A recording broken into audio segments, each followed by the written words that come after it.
বন্ধুরা, এই তপ্ত গরমের জন্য ভীষণ উপযুক্ত একদম হালকা ফুলকা একটি ইউনিক লাউয়ের রেসিপি তোমাদের সঙ্গে শেয়ার করছি, যেটি খুব কম সময়ের মধ্যে অল্প উপকরণেই তৈরি করে নেওয়া যায়। হাতে মাত্র 5 থেকে 7 মিনিট সময় থাকলেই যথেষ্ট। তো ফার্স্টে আমাদের লাগছে লাউ। আমি এখানে মাঝারি মাপের একটা লাউ নিয়েছি। একদম কচি লাউ হলে রেসিপিটা ভীষণ সুন্দরভাবে তৈরি করে নেওয়া যায়। তো লাউয়ের এইটুকু অংশই আমাদের লাগছে, তোমরা মেম্বার অনুযায়ী পরিমাণটা কম বেশি করে নেবে। তারপরে আমি লাউয়ের খোসাটা ছাড়িয়ে নিচ্ছি। আর অবশ্যই চেষ্টা করবে এরকম একটা কচি লাউ নেওয়ার। লাউয়ের পুষ্টিগুণ সম্পর্কে আলাদা করে বলার কিছু নেই। এটা প্রেশার, সুগার, ওজন, কোলেস্টেরল সমস্ত কিছু নিয়ন্ত্রণে রাখতে ভীষণ হেল্প করে।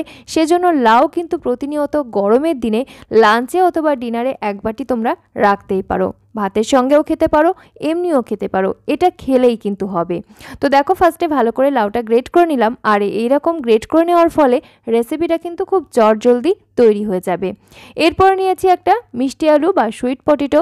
অবশ্যই নর্মাল আলুর তুলনায় মিষ্টি আলুর পুষ্টিগুণ অনেক বেশি, যেটা আমাদের স্বাস্থ্যের জন্য ভীষণ উপকারী। অবশ্যই তোমরা চেষ্টা করবে মিষ্টি আলুটাই নেওয়ার। তো আলুর খোসাটা ছাড়িয়ে নিলাম। তোমরা চাইলে এটা জলে কিছুক্ষণ ডুবিয়ে রাখতে পারো, তাতে করে বাইরের দিকে নোংরাটা বের হয়ে যাবে এবং ভালোভাবে ধুয়ে নিলেই খোসা ছাড়ানোর আর দরকার পড়বে না।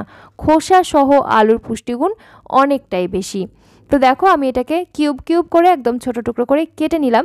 তারপরে একটু জলের মধ্যে ডুবিয়ে রাখছি, যাতে এর মধ্যে থাকা এক্সট্রা স্টার্চটা বের হয়ে যায়। এরপরে একটা গ্রাইন্ডার জারের মধ্যে নিয়ে নিচ্ছি পোস্ত।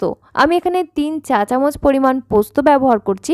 তোমরা চাইলে পোস্তর সঙ্গে সামান্য সাদা তিল ব্যবহার করতে পারো, টেস্টটা কিন্তু আরও ভালো লাগবে।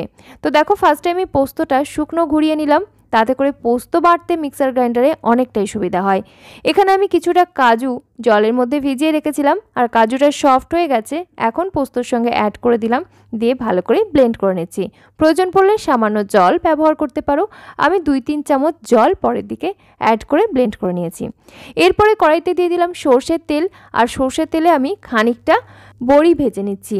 এখানে আমি মুসুর ডালের বড়ি ব্যবহার করেছি, তোমরা মটর ডাল কিংবা যে কোনো ডালের বড়ি অবশ্যই ব্যবহার করতে পারো।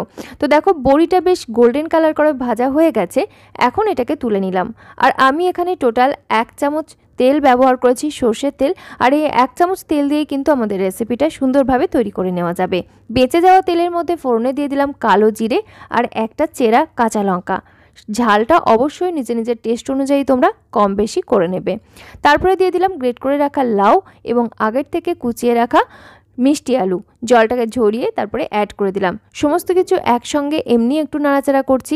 লবণ কিন্তু এই পর্যায়ে এখন আমি ব্যবহার করিনি। একটু নাড়াচাড়া করে যখন দেখবে এর একটা কাঁচা গন্ধ থাকে, সেইটা অনেকটা চলে যাচ্ছে, সেই পর্যায়ে আমি এখানে কিছুটা মশলা ব্যবহার করব, তবে নামমাত্র। খুব একটা বিশেষ মশলাপাতির কিন্তু এই রেসিপির জন্য প্রয়োজন নেই। তারপরে দিয়ে দিলাম টেস্ট অনুযায়ী লবণ আর 1 চিমটের মতো হলুদ গুঁড়ো। 1 চিমটে হলুদ গুঁড়ো ব্যবহার করার ফলে এই রেসিপির কালার ভীষণ সুন্দর হয়। আর ওই একটা হালকা সুন্দর কালার কিন্তু আমি চাইছি। তোমরা চাইলে এখানে হলুদের ব্যবহার না করতেও পারো। তো দেখো, একসাথে আমি সমস্ত কিছু ভালো করে মিশিয়ে নিচ্ছি। আর লাউ মানেই তো জল বেরোবে, সেজন্য লাউয়ের এই রেসিপিতে আমাদের জলের কিন্তু কোনো প্রয়োজন নেই। লাউ থেকে বেরোনো জলেতেই লাউ সিদ্ধ করে নিতে হবে। তো আঁচ রেখেছি একদম লোয়েতে। তারপরে ঢাকা চাপা দিয়ে আমি এটাকে মিনিট 2-3 একটু রান্না করে নিচ্ছি। আর মিনিট 2-3 ডাকার ফলেই দেখা যাচ্ছে লবণের সংস্পর্শে এসে লাউ থেকে বেশ খানিকটা জল বের হয়েছে। আর সেই জলেতেই কিন্তু লাউ বেশ সিদ্ধ হয়ে যাবে। তো এই পর্যায়ে আমি একটু নাড়াচাড়া করে দেখে নিচ্ছি মিষ্টি আলু সিদ্ধ হলো কিনা। তো দেখো, খানিকটা সিদ্ধ হওয়া বাকি রয়েছে, মানে 70% মতো কুক হয়ে গেছে। এই পর্যায়ে আমি আরও কিছুক্ষণ ঢেকে রান্না করে নিচ্ছি, তাতে করে জলটা যেমন খানিকটা শুকিয়ে যাবে, মিষ্টি আলুটাও সুন্দর করে সিদ্ধ হয়ে যাবে। তো দেখো, আরও 2 মিনিট পর আমি ঢাকনাটা খুলে নিলাম। আর এই পর্যায়ে কিন্তু মিষ্টি আলু ভালোভাবে সিদ্ধ হয়ে গেছে। রান্না আমাদের অলমোস্ট শেষের দিকে, আর তেমন কিছু এখানে করার নেই। তবে আমরা যে আগের থেকে পোস্ত এবং কাজু বাদাম বেটে রেখেছিলাম সেইটা দিয়ে দিলাম। আর তারপরে আমি এখানে দিয়ে দিচ্ছি ভেজে রাখা বড়ি। বড়িটা তোমরা চাইলে এর আগের পর্যায়েও ব্যবহার করতে পারো, যদি মনে হয় সিদ্ধ হতে অসুবিধা হবে। তবে আমি এই পর্যায়েই দিলাম। আর একটু ভালো করে মিক্স করে নেওয়ার পর 1 মিনিট মতো ঢাকনা বন্ধ করে রেখে দেব।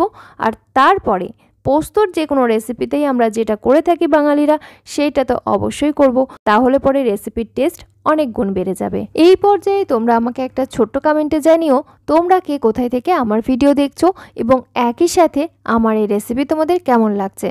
যদি ভালো লেগে থাকে অবশ্যই একটা লাইক করো আর চ্যানেলটি সাবস্ক্রাইব করে সঙ্গে থেকো, কারণ আমি কিন্তু এরকমই স্বাস্থ্যকর রেসিপি শেয়ার করে থাকি যেগুলো বাচ্চা বয়স্ক প্রত্যেকের জন্য ভীষণভাবে স্বাস্থ্যকর।